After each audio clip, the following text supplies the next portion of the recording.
paragraph B? What the heck? Oh, okay. Here we go. Hey, these are all out of order. What the heck? Okay, well, moving on.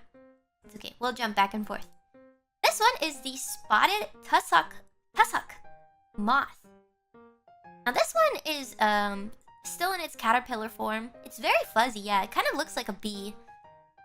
And it has like these spindly thingies, these prickly thingies. They're probably not prickly, but I wonder why they stick out like that. I guess we'll find out.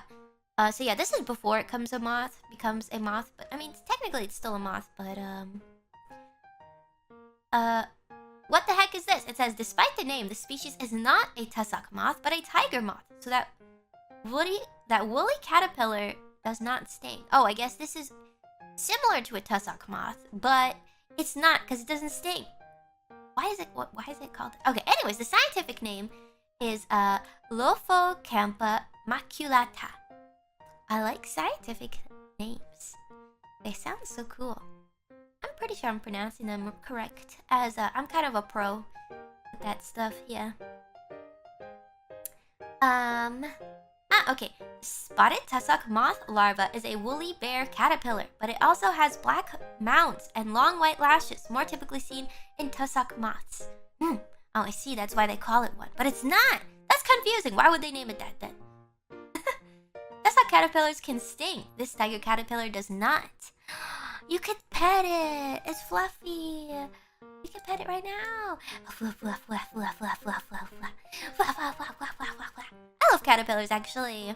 I used to like pick them up all the time when I'd find caterpillars. I particularly like actually I'm not sure if it counts as a caterpillar, but I feel like it does. Green inchworm. I don't know if you guys have ever seen those, but they're so cute. They like they move really funny, like they're so cute. I like them. No, this one is not poisonous, no.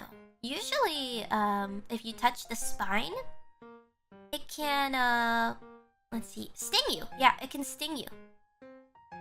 But, did you guys know, this is pretty important, and I think you guys should know this too, is that to tell the difference between poisonous and venomous, poisonous is, when you ingest something, then it becomes poisonous. Or if, like, I think if you get stung, also, maybe. Anyways, if you ingest something, it's poisonous, but if something bites you, that means it's venomous. Yeah. I'm actually not sure how it is for stings. I'm not sure if stings also classify as venom rather than poison. Stings are also venomous. Yeah, so now you guys know, because a lot of people misuse the term poisonous. That's only when you ingest something, usually. Yeah. So when you get stung or bit, and it has like bad side effects, obviously, because there's venom. That's venomous. Now you guys know. I thought that was really interesting to know too. Alright, what else? The winged adults are brown with tan spots on the forewings. They're often seen in deciduous. Deciduous. Am I saying that right? Forests. Oh, they feed on maple, oak, and basswood leaves. Basswood. Basswood. They sound cute. Aren't moths? Moths are really cute. They just eat leaves. Moths are like the best. I think moths are... They're the coolest, one of the nicest flying insects for sure. At least they're not mosquitoes. Alright, let's move on. Here we have another angle of the spotted tussock moth. Okay, warning! I should have given you guys a warning. This is a freaking Dark Souls boss or something. Look at it! So you guys are probably disgusted and grossed out, right? I'm sure you are. Well, let me tell you a little bit about this wasp. This is... I actually don't know how to pronounce this name properly. A giant ichneumon wasp.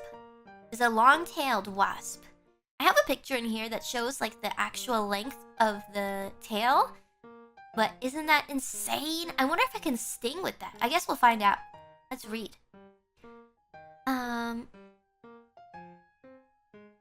I see. This says usually the female wasps have the longer tails, the ovipositors. Ovipositors on female giant wasps double the length of the actual wasp. Double. This looks like way longer. Oh, I see. Because this is the female version. I see. So the I guess the male version, or probably the younger female version, probably doesn't have as long of a tail. The skinny tube-like ovipositor is not a stinger and cannot sting. It can't sting, so they're friendly. It looks weird. It looks gross. I get it. But they're friendly, apparently. It is somewhat flexible near the abdomen, but rigid enough at its tip to pierce tree bark and wood, allowing the female to deposit her fertilized eggs inside of the tree and not on it. Oh, interesting. Now we see why the female wasps have long ovipositors. Because they deposit their eggs into the tree bank. Oh, the tree bark. They're kind of cute now that I know that they can't sting. But I know you guys probably don't. Maybe there's a few of you that are like, oh god, Ahmed, please, please, cover it up! But I think it's interesting. It is really cool. This species of wasp is actually a parasite to another species of wasp, the pigeon tremix. Oh, I bet this type of wasp kills the bad wasp. This is the good guy. This kills the other wasp. Actually, I don't know. I'm not particularly knowledgeable about the pigeon tremix wasp, but I would like to believe in my brain that the wasp does kill the stingy wasps. Yeah. Fuck the stingy wasps. This is a good wasp.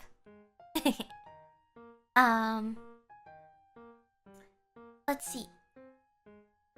This is pretty messed up. Okay, what the reason why it's a parasite is because so the pigeon tremix is a type of horntail wasp that also injects its eggs into tree bark, just like this wasp. But this big wasp, the giant ichneumon female, it searches for holes in trees that harbor the horntail wasp larva, and then it puts its own eggs on top of it instead. And then her larva eats the other wasp's larva. What the heck? That's freaking brutal. Imagine if people did that. I'm gonna put my baby in here, and my baby's gonna eat your baby, and my baby's gonna be better. Jeez! That's brutal! Apparently, the winged adults emerge from the trees when they're ready. Interesting. That is pretty metal. Here we have it's pretty gross, so, you know, warning. This is a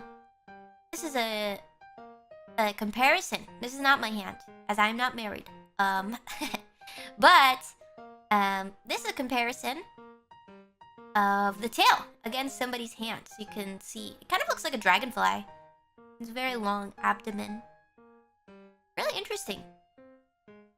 And it can't sting. I mean, I don't know. It sounds kind of weird. Like it probably doesn't sting humans, but if you think about tree bark is like way thicker than a human hand, probably.